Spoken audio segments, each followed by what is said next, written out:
Well, I think one of my conclusions from today is that I'm going to need a better tripod if I'm going to do this on a regular basis. Anyway, um, I just thought that what I would do now is capture some thoughts while they're still fresh in my head after the adventures of today.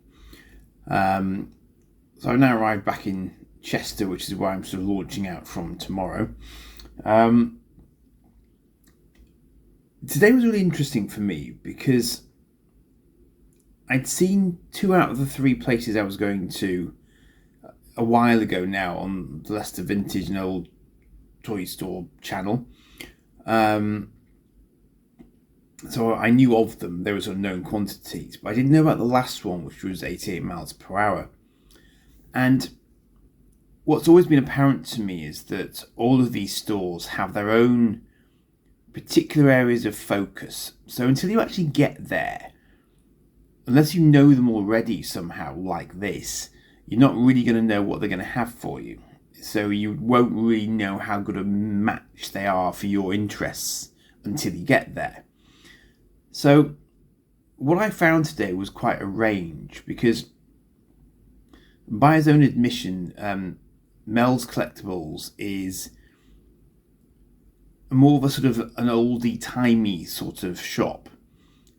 That's not to say that he doesn't have NECA and stuff, because he does have, but he doesn't know it necessarily. He understands that it will sell, but I tried to engage him in a discussion about Fallout, and he didn't have a clue what Fallout was, so it was, but I enjoyed that in the sense that I was sort of giving back to him by trying to help him and say, look, if you get Fallout stuff in, you might want to put it in the window at the moment because it's current, which he wasn't aware of. So that also allowed him to understand why people had suddenly been buying a lot of it.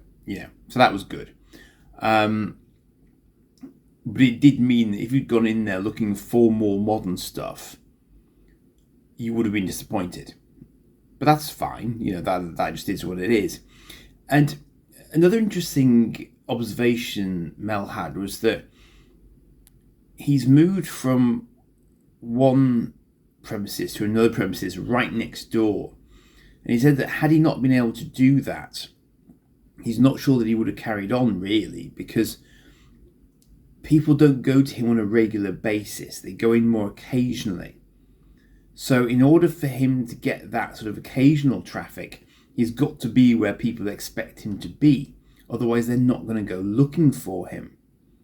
And I thought, yeah, that makes perfect sense. There's nothing people essentially need from his store.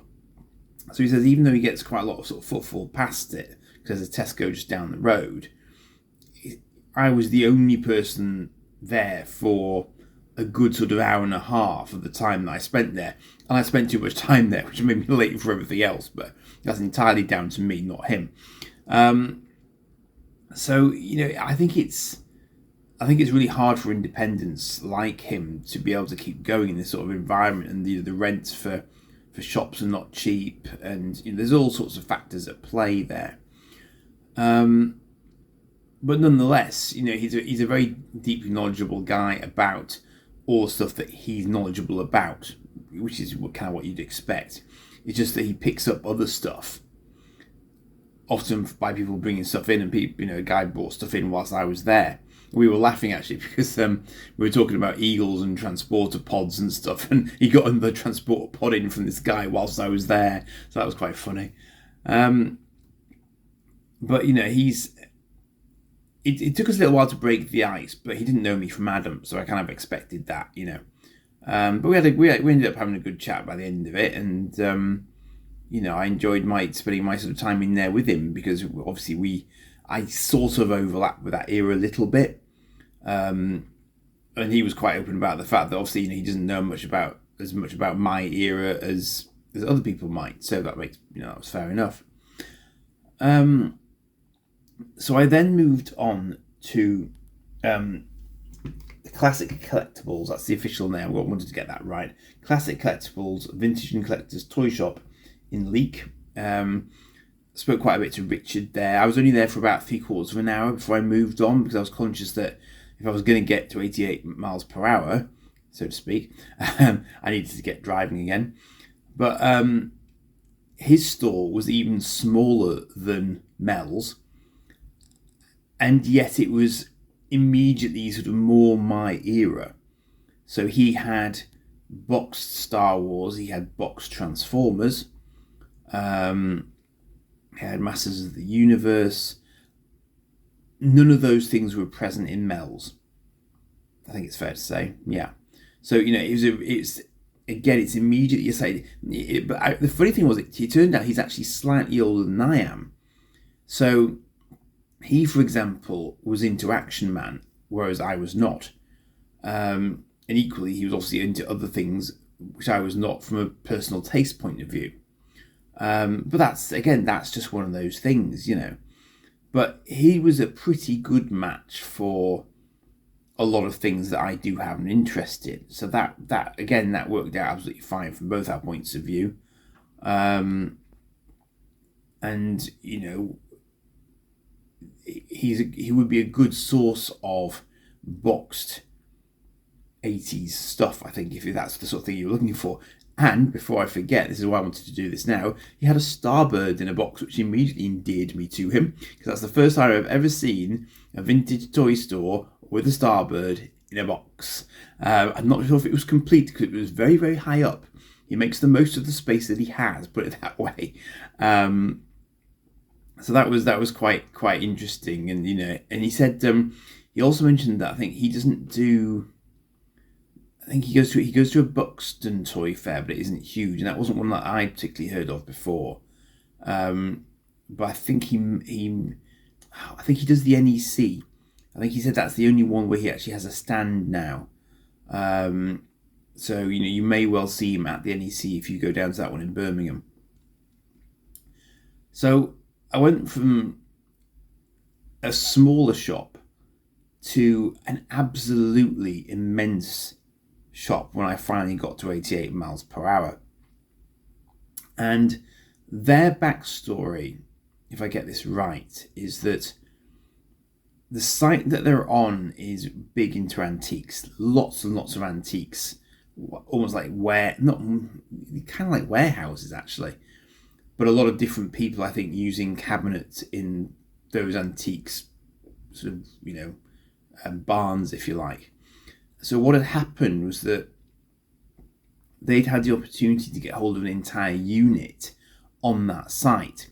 So they'd moved just in December of last year, which would be 2023 at the time of recording. They'd moved all of their sort of antiques-based storage units from there into this big unit. And so what they've now got is all of their stuff in one place, focused, with a huge amount of space. And it's one floor, but it's quite a big rectangular floor area, and it's quite tall. So, she said that they know a carpenter, so they've been able to get a really good number of shelves and TOLF-like units in there. And the sheer range in there was absolutely mind-blowing. And when I got there, I literally only had an hour left, which was admittedly more than I thought I had, because I didn't realise they shut at 4:30. But the other thing is they're obliged to be open 7 days a week as a sort of condition of having that unit. The whole site is 7 days. So that's a heck of a commitment. And I wouldn't like to say it's a side gig as such, but I think it's the lady and her partner, and that's it. So one of them's always got to be there. So that's quite a tough call, to be there 7 days a week. And she said, sometimes they do shut up a bit early on a Friday if it's quiet. So I was kind of propping the door open at that point. But she's saying the nice thing is that kids are going in there, and kids are getting old toys to play with, like Transformers and GoBots, and they're getting those to take away with them, which I think is lovely, because it means that those things are getting a second life. And unbeknownst to the kids, obviously, they're taking collectibles home with them, which makes me smile. But it means that they're still valid toys. So it's kind of like Toy Story, the toys are not being discarded. They keep on getting used, which is great, I think. But she was sort of saying that they get a lot of interest from people coming in and just treating it like almost like a museum, and it is like that purely because of the sheer range of stuff they have. Everything was there pretty much.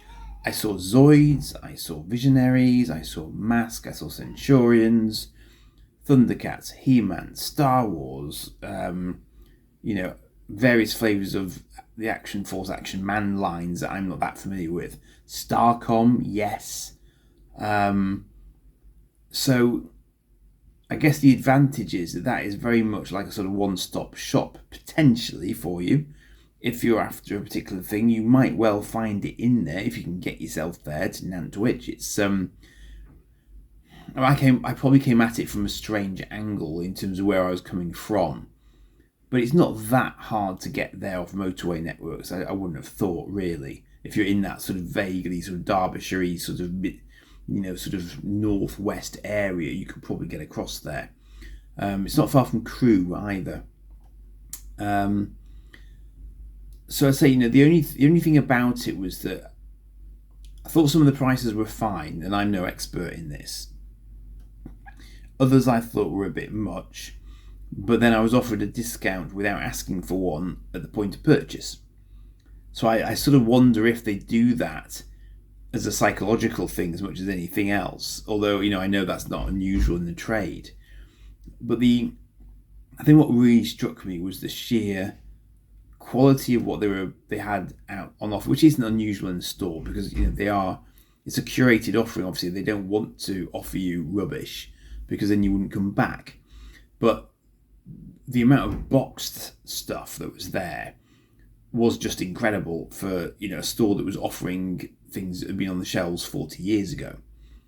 All sorts of stuff there that is probably relatively unusual, and some stuff where they've made a choice to go on a bit of a tangent, so perhaps more figurines than you might imagine would be in a sort of a toy store, but it's because they are figurines related to things from the past.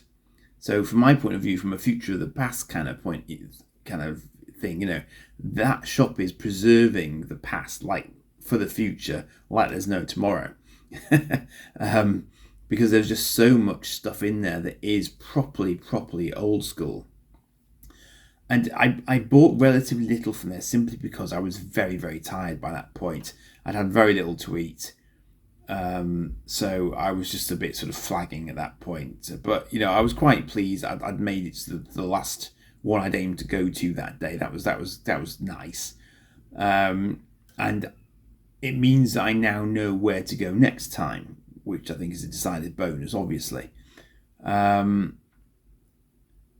So, there were some things they didn't have, which ironically Richard did have, like Diamond Select Battle of the Planets figures. So that is, even with a store that size, there are no guarantees that they're going to have absolutely everything you're looking for. I guess that kind of goes without saying, but had a really nice minty Jetfire in a box. Teddy Ruxpin. I didn't expect to see him today. Just all sorts of clever little things. And yeah, they had a hoverboard and on the front counter, hence the 88 miles per hour reference, hence why I bought a DeLorean along with me, and why I was wearing my DeLorean t-shirt. So yeah, and the nice touch was that I'd inadvertently left my DeLorean behind the counter just so I didn't have to carry it around with me. And I'd walked out and I was kind of walking around the site to see what else was there before I got back in the car. And she'd left for the day, but she realised that I'd left it, and she came and found me because I was still on foot and passed it back to me. So that was she didn't have to do that. So that was kind of her. So yeah, I mean, obviously by this stage you've probably seen all of the videos by now.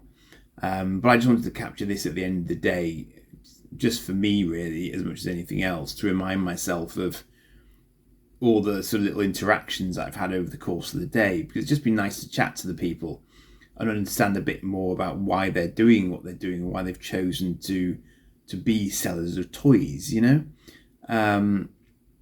And I got a distinct impression that Richard has rather a lot of stuff at home as well as in the store. From what he was saying, that was quite funny.